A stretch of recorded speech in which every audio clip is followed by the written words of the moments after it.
Hey boys, how we doing? Let me get rid of my face. That will be the first thing we need to do. A quick recap on what we did today.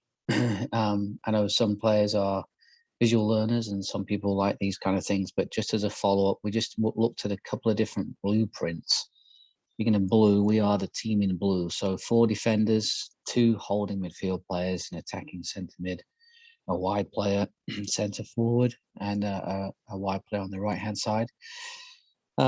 Typically we talk about formations being just starting points for us as we get to play, and not to overthink things. I think the big concepts that we just want to look at are things like, what do the numbers look like in the middle midfield?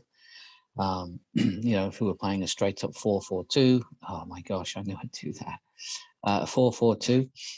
We can see a little mismatch here. There's their 3 versus our 2. So our 2 would need to be really good, but we've got 2 centre forwards pushing onto their 2 central defenders, that kind of thing. But for this formation, I think 3 midfield players can obviously lend itself to a 4-3-3. There's your 4, there's your 3, and there's your 3. 4-2-3, 1-2-3-1. And indeed a 4-5-1. Looks just something a little bit like that. So ultimately, those sorts of formations, we spoke about them on the board and looked at this one today.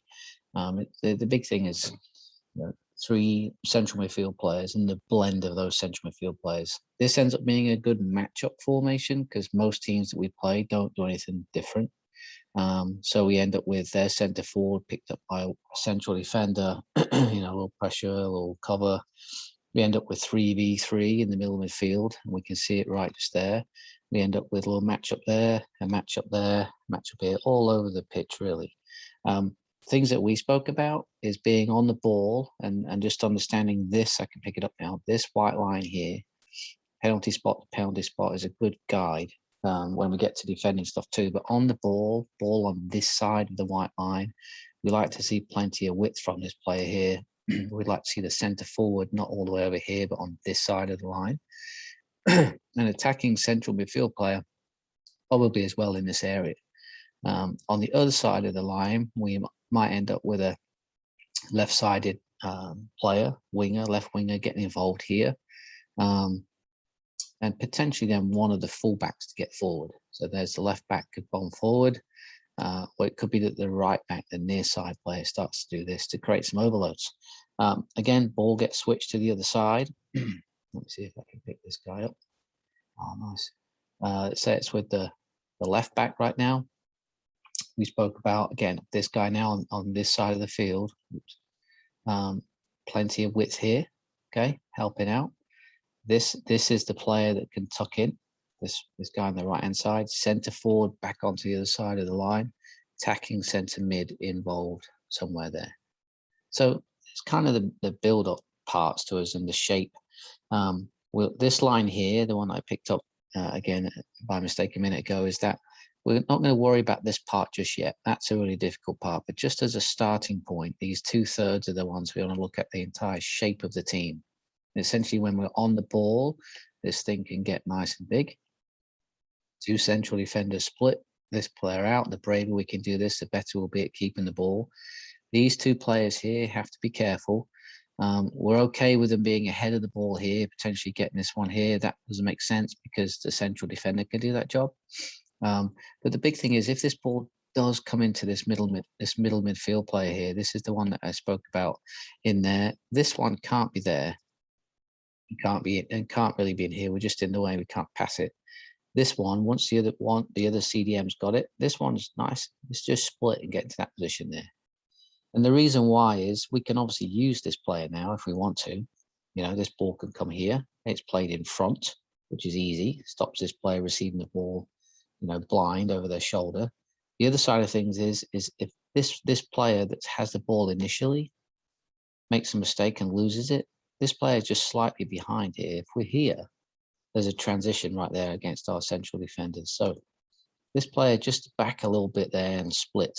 So if he loses it here, bad pass or whatever else, we can just then slide over quickly and cover. All right. Now, the other big thing as well is that right now, because of this positioning, this gives us a chance to just break up this 3v3 situation. This player now has an issue.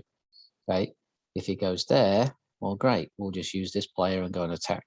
If he goes there or just pinches a little bit, we've now potentially, let's put that guy there.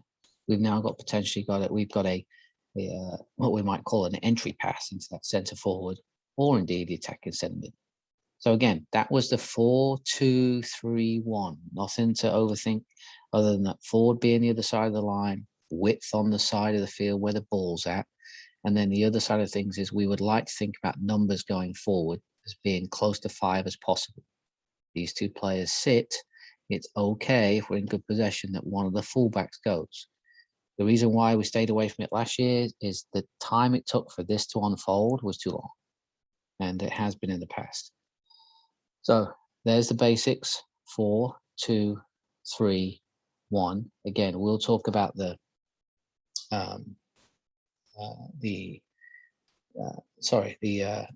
defending side of things on another day, but this was just sort of a general shape in terms of what we're looking at. Let's start here. Well, I've centre forward up there so we can see that position a little better. There's our attacking centre middle. There's our left one. All right. So 4-2-3-1. Nice and big on the ball. Okay. Let's switch it over now to the other formation we looked at today. That is the wrong tab. There we go. Is this the one? Oh, no. Which was this one. So this is 3 at the back essentially, and there's the big difference. Right. This is the WM. Again, it comes here. Here's the W shape. There's our blue players. There's the W. Trace that out. And this is the M. It's essentially a 3-2-2-3. Last year we played this formation with great success. I felt it's a little riskier, but again, differences and similarities. Differences: 3 at the back. And again, if most teams play with 3 up top, 4-3-3, 4-2-3-1, 4-5-1. And they push these wide players forward, this ends up often being 1v1 situations, which last year we fixed with these 2 CDMs. The cool thing about this formation is what happens here in the middle midfield on and off the ball. Right now we have 4 centrally located players, 2 holders, 2 attacking centre mids, centre forward, left mid or left winger, right winger. And last year we were brilliant going forward. Again, so if we put a ball on here, ball. Let's stick that. Let's just stick it here. Let's see. Sorry, everybody. Maybe not. I'm doing honest.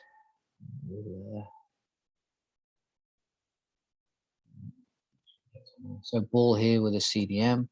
Again, we'd look at that player being dropped off a little bit. We can spread out here as a back 3. Got options to play it. Let's get that line out of the way. There we go. Ball on this side of the line, centre forward on this side of the line, wide player, lots of width. Now, this player may be tucking in. Ball gets switched over.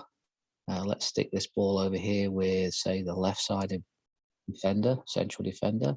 Here's the width from this guy. This guy now can tuck in. Centre forward slides over.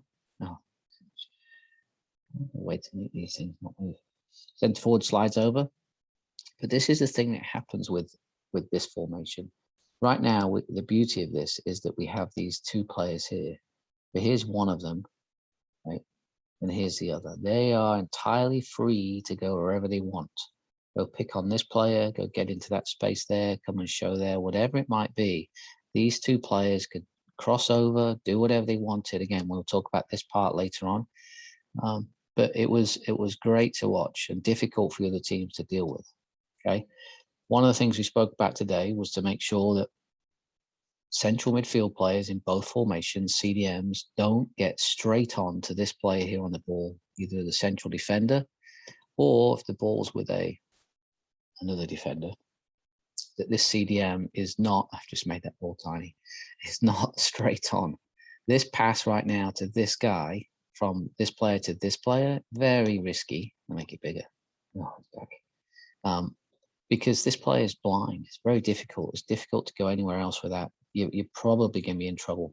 So we spoke about the fact, this is what I want to talk about here with the beauty of this formation. If this player can split and get into a position to receive the ball at a better angle, so maybe it's that, and this player stays away. Okay. Now Now watch what happens. Okay. So ball in here to this player here, and there he is, and he's able to just turn and just see what's going on. He can see the field. Okay. Anything. Perfect. Now at that point there, these are their 3 central midfield players. This guy's typically not going to help. Neither is this one, and neither is this one. And once we've broken that line, again, we're a little risky here, 3v3, but once we've broken that line, this is where we're dangerous. Because look, this is their attacking centre mid. He's now got a problem. Maybe he goes and goes in there. Okay.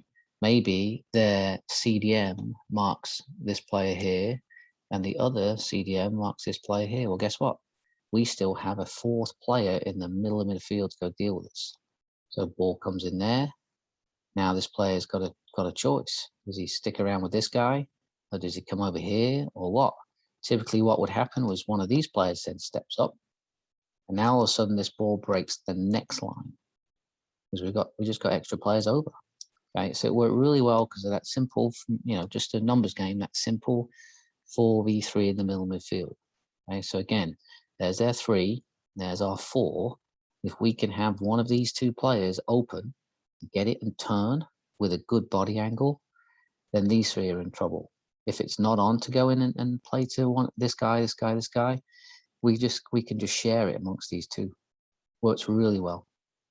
Okay, ball into a centre forward, and at that point there, we're in the game. That guy can fly. We've got outside players get involved. We're now attacking with 5. Very difficult to deal with. Again, the transition's a little scary. If we lose this and all of a sudden there's a ball from this guy to this guy, here's a 1v1. There's a 1v1. And there's a 1v1. You don't want that really. So we've got to find ways to make sure that these types of things happen really fast. If we can do that, this formation works really well and worked really well for us last year based on the numbers we had. So a couple of updates for you. I hope that helps. We'll chat further at training about what else we can get going. So yeah, thanks. Oh gosh, get rid of that.